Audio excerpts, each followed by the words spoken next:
Elio is apparently a movie that has been suffering ever since that first trailer came out in 2023.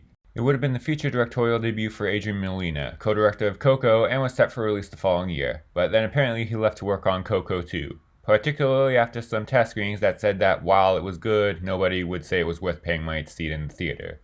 Now this movie is directed by Domi Shi, director of Turning Red, and Marilyn Sharafian, who worked in the animation department for that movie as well as being a writer for We Bare Bears. And their impact was felt in the next trailers, which went into several different directions from the old one.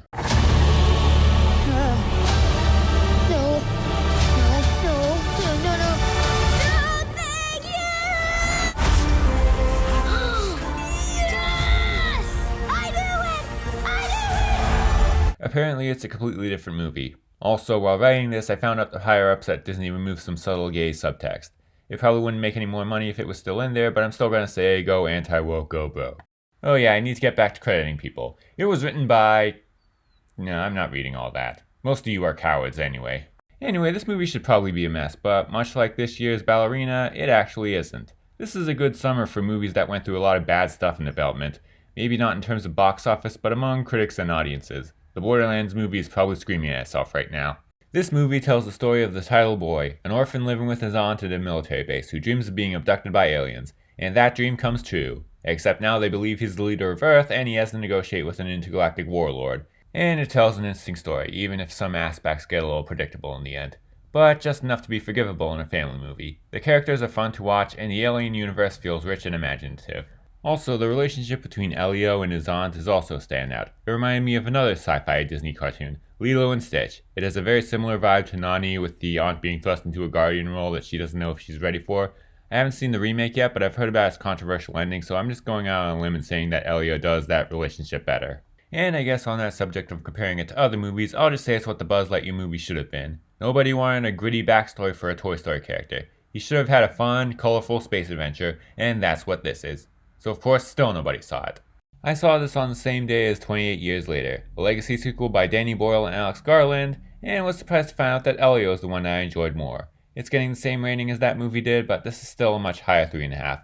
This is a fun, animated sci-fi movie for the whole family.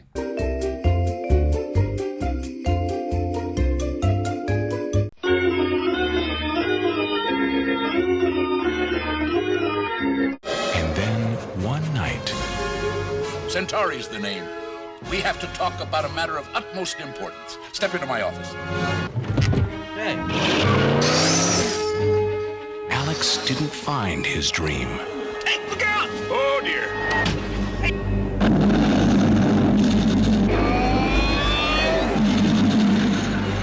His dream found him. The last starfighter. Once, he was programmed to destroy the future. You don't know what it's like to try to kill one of these things. Now, his mission... Get down. ...is to protect it.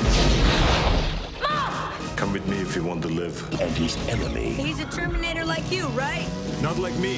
...is the deadliest machine ever built. Can it be destroyed? Unknown. This time, there are two. Terminator 2.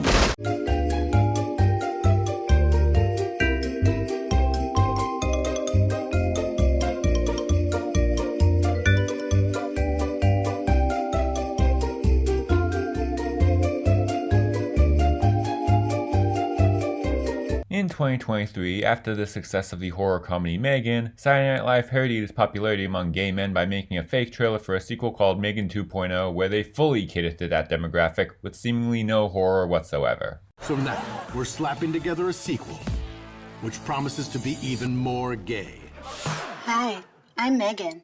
I'm your best friend, you dumb bitch.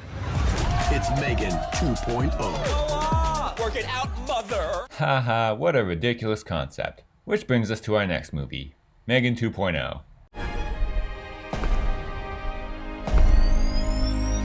Hit it light, get it hot, make a bitch, it's a fan. I don't care if she did kill 4 people, she is a smoking hot warrior princess.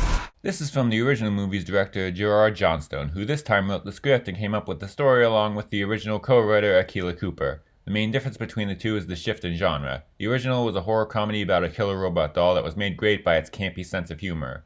In this one, they leaned more into that humor and ended up making an action movie with almost no horror aspects whatsoever, where that same killer robot doll goes up against another killer robot doll. Given the box office disappointment that this shift may have caused, I was prepared to say that, in the words of its biggest target audience, it girl bossed too close to the sun. But honestly, now that I've seen it, the movie itself didn't go that far. It's not as campy as the trailers made it seem. In fact, it might not even be as campy as the original, which kinda helps with how, while it's still decent, it's still a pretty big step down from the original. Much like Elio, not gay enough. That guy who says he doesn't care how many people she killed doesn't even show up. Hell, bring him back and have him say that shit right to those people's grieving families. She is a smoking hot warrior princess. Your son was a piece of shit who tried to sexually assault a robot. I've seen people comparing this tonal shift to Aliens, but that one still had a lot of horror to go along with all the action. The more often used and far more accurate comparison here is Terminator 2, which also turned its titular mindless killing machine, literally, into an action hero. And it does feel like a lower budgeted Terminator sequel, with its titular hero fighting robots and evil tech guys. Also notable is how it takes Terminator 2's element where the humans don't allow the robot to kill. I'm sure you had no intention of murdering people. Right? Right? M3GAN. That trailer lied. I wanted to see her kill. Obviously, the first two Terminator movies are an impossibly high standard that no movie should ever be held to, and sure enough, this movie does not come close to living up to them. But it also doesn't come close to living up to the original M3GAN either. The story is decent, and I guess the action scenes are okay too, but it's not really as fun as it should be. But what keeps it afloat is the sense of humor remains pretty much intact, even if it's not as funny as in the original. In my review of that one, I said the audience laughed every time the robot started singing. Well, she sings in this one too, and that streak has not yet been broken. I guess one advantage this movie may have over the original is that I'm pretty sure it was meant to be PG-13 from the beginning, rather than being edited down to that. So, with the exception of a few scenes, particularly a shot of some shadows at the beginning, it doesn't feel as toned down. On the other hand, I feel like there could have been more build-up to M3GAN's sudden change to good. It pretty much is that the first time we see her, she suddenly wants to help the family. I understand that it's supposed to be part of her programming to protect the kid, but does it have to be so jarring? All in all, this was an interesting experiment, but disappointingly, it turns out M3GAN works best as a horror movie. It's not bad, but also not nearly as much fun as I was expecting. To those of you who thought the trailers were cringe, you may be happy to know that the actual movie isn't as cringe, but also not as entertaining. But this franchise still has potential, particularly if it returns to its horror roots.